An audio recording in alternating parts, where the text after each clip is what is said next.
Bon, messieurs, après avoir écumé les banques hollandaises, italiennes, belges, le gang des Mercedes vient d'entrer en France. Autant vous dire qu'il est hors de question que les Allemands viennent à nouveau envahir notre territoire. Mon grand-père est tombé dans leur tranchée, j'en fais une question personnelle.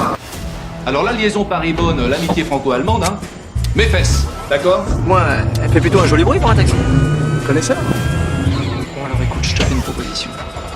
T'es doué au volant, doué en mécanique et moi j'ai besoin d'un chauffeur.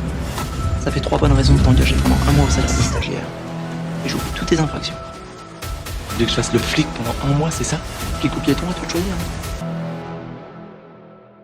Bonjour à tous, soyez les bienvenus sur Nyanko TV sur cette nouvelle playlist de vidéos, les MD10. Ça veut dire quoi ça, MD10?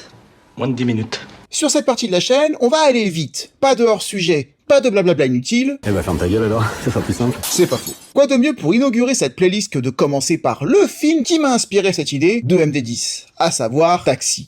Dis-moi, d'abord, tu jettes un œil dans ton rétro au cas où je serais déjà derrière toi au 2e tour. Ça sert à rien que tu te tapes un tour gratuit. Car Taxi, au-delà du slogan MD10, c'est un film qui ne perd pas 1 minute. Et pourtant, après 5 films au compteur, rien n'allait de soi en 1997, année de production du film. Entre les producteurs qui ne le sentaient pas, la voiture qui convenait pas non plus, les refus en cascade des acteurs du moment pour se mettre au volant de la fameuse 406 et un budget extrêmement limité, Taxi est au final un petit miracle issu d'une époque miracle, celle de la fin des années 90, les plus belles que notre pays aura connues sur bien des plans. Voici donc, en moins de 10 minutes, l'histoire de Taxi.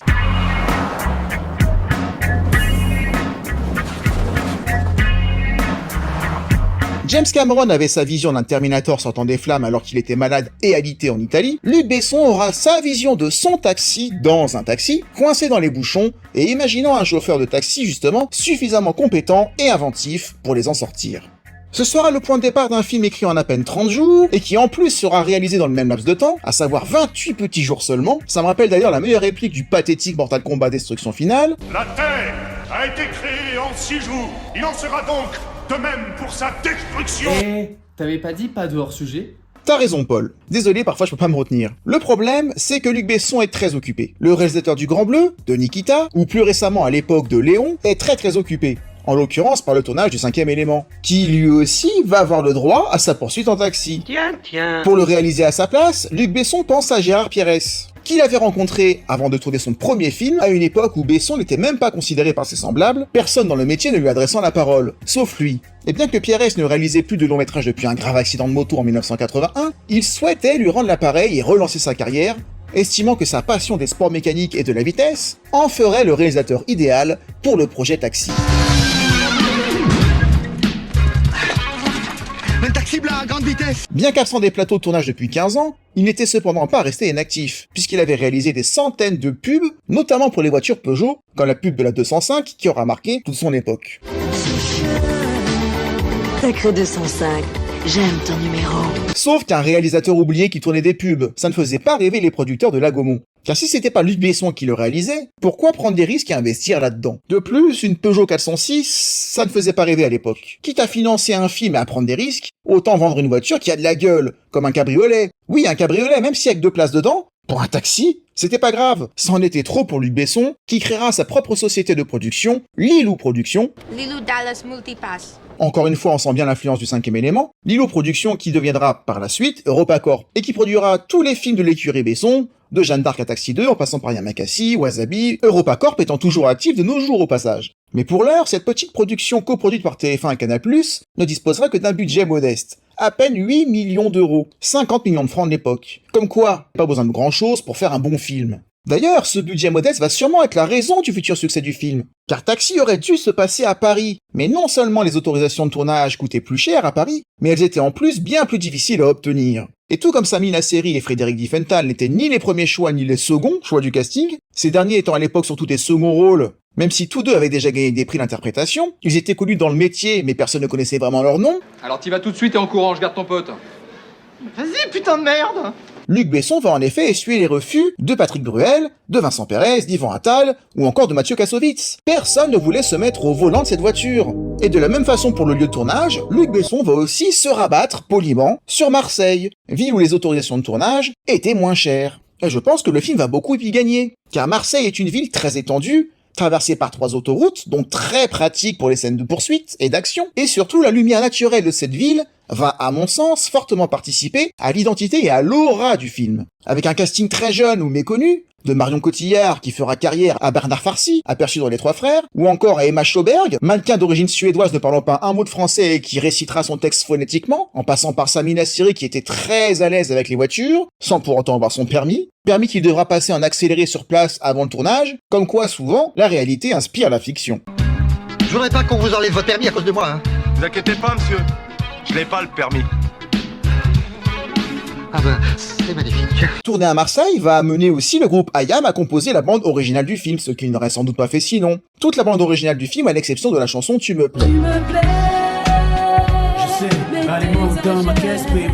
Taxi était un véritable carrefour de rencontres de personnalités de talent, mais pas forcément connues. Réunis autour d'un même projet alors que le dit projet a dû s'adapter et se réadapter pour exister. Il y a des choses qui se sont faites pendant le tournage, la rencontre avec IAM, comment Samy présente aussi IAM, Luc, comment ce groupe mythique marseillais va faire la bande son du premier Taxi. C'est un tout en fait ce film. Le film a beau être très modeste niveau budget comparé au budget actuel en tout cas, même si à l'époque un budget de 9-10 millions d'euros était déjà un budget confortable, il ne lésine pas sur les moyens pour donner des sensations aux spectateurs, en particulier sur les scènes d'action ou de course-poursuite. 6 voitures étaient en effet nécessaires pour l'efficacité de ces scènes, une qui se transformait, mais qui roulait pas, une à filmer depuis l'extérieur, une avec un volant à droite pour conduire à la place de Samina Seri lorsqu'on le voit au volant, un véhicule qui ira très vite, une autre pour fixer les caméras pour filmer les passagers en gros plan. Bref, l'argent a été intelligemment utilisé. Et l'expérience de Gérard Pierres de la vitesse et de la réalisation de pubs mettant en scène des voitures sera l'un des nombreux atouts du film. Tant les scènes de poursuite restent les meilleures de la saga, du 2 au 5 inclus, qui pourtant bénéficieront de davantage de moyens, mais bien qu'on était tous impressionnés en salle croyant que Taxi était un film américain, ça n'est pas que sa partie orientée action qui, selon moi, aura attiré 6,5 millions d'entrées dans les salles de cinéma en cette année spectaculaire de 1998. Le film ayant tout de même réussi, avec son budget modeste et son casting inconnu, à se faire une place derrière Titanic, derrière Le Dîner de Cons,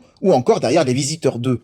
C'est bel et bien, comme le dit Frédéric Diefenthal, l'alchimie présente sur le plateau entre Luc Besson, son réalisateur, ces jeunes comédiens déjà talentueux, qui n'avaient besoin que d'une petite exposition médiatique pour exister, leur envie de bien faire, leur sensation de faire quelque chose qui va être hors norme. Parfois on le sent un petit peu avant. Ils ont, je pense, pris conscience qu'ils étaient peut-être en train de créer quelque chose de marquant. Il y a aussi l'entente entre les différents comédiens qui était palpable. Samina Seri et Frédéric Diefenthal donnent vie à 2 personnages iconiques, intéressants et même parfois émouvants, Daniel et Emilien étant 2 personnages que tout oppose, qui ne se seraient jamais rencontrés ou parlé dans la vie de tous les jours, mais qui, par obligation au début, puis par amitié ensuite, vont devoir se serrer les coudes pour obtenir, tous les deux, une vie meilleure, en oubliant leurs préjugés respectifs. C'est classique dans les schémas, on a vu des dizaines de films comme ça, même dans Les Deux Funès Bourvil, où les rencontres se font dans le même cadre. Mais je trouve qu'ici, c'est l'une des plus belles rencontres de personnages qui soient pour moi. L'échange qu'ils ont en fin de film sur leur enfance, leurs galères respectives, leurs points communs, qu'ils se découvrent finalement, derrière une montagne de clichés et de préjugés, c'est ça le ciment du film. C'est ce duo. Redresse-toi! Voilà. Autour duquel vont graviter bien sûr les maladresses et le chauvinisme du commissaire Gibert, impeccablement joué par Bernard Farcy, le charme et le caractère bien trempé aussi des personnages féminins. André Hunebelle, le réalisateur des Fantomas, avait dit un jour que le succès des Fantomas justement c'était l'action avec Jean Marais, l'humour avec De Funès et le charme avec Mylène de Mongeau. Ça s'applique aussi au Taxi, qui est un pur hommage à l'ambiance des Fantomas ou des gendarmes. D'ailleurs, les films sont des hommages à Fantomas et aux gendarmes. Taxi 2 et les ailes qui sortiront de la voiture en étaient la preuve. Et Taxi est selon moi la saga des gendarmes transposée aux années 90-2000, à savoir des policiers, et non pas des gendarmes, le sud de la France, une voiture qui va vite, certes pas conduite par une bonne sœur cette fois-ci, une enquête, bref... Taxi est un petit miracle qui rend hommage au passé, qui rend hommage à la comédie française dans ce qu'elle était, en lui amenant un bon petit coup de boost, sorti de nulle part, fait avec presque rien, presque un accident, qui a réuni en salle toutes les générations, tous les milieux, un effet que la Coupe du Monde 98 amplifiera, et il faut vraiment être difficile pour ne pas être séduit par Taxi premier du nom. Mis à part quelques grincheux qui n'aiment pas la morale, parce que, je l'ai lu en commentaire, l'image du voyou entre guillemets qui conduit dangereusement tout en narguant la police, ça ne plaît pas à tout le monde. Moi, ça n'est pas du tout ce que je vois. Chacun fait ce qu'il peut. Moi, j'y vois avant tout une très belle histoire d'amitié. Puis ensuite, un très solide film d'action et policier mêlé à de la comédie. Le tout parfaitement bien dosé, ce qui sera moins le cas des autres suites, que nous verrons également à nouveau dans d'autres formats MD10 à venir. Et comme le temps est écoulé, si vous souhaitez m'en voir parler plus longuement, les vidéos long format sont toujours là et disponibles sur ma chaîne, donc n'hésitez pas à les revisionner. J'espère que ce nouveau format vous aura plu. Plus synthétique, plus efficace, plus adapté à un certain public exigeant, qui aime bien quand tout va vite et quand on rentre dans le cœur du sujet tout de suite. Je compte sur vous pour mettre le like, le boost, le commentaire sur la vidéo. Ça aide beaucoup la chaîne à se faire connaître petit à petit. à bientôt pour un nouveau MD10, et comme je le dis dans toutes mes vidéos, ça ne change pas, d'ici là, prenez soin de vous. Ciao. Combien, Polo, combien? Moins de 10 minutes.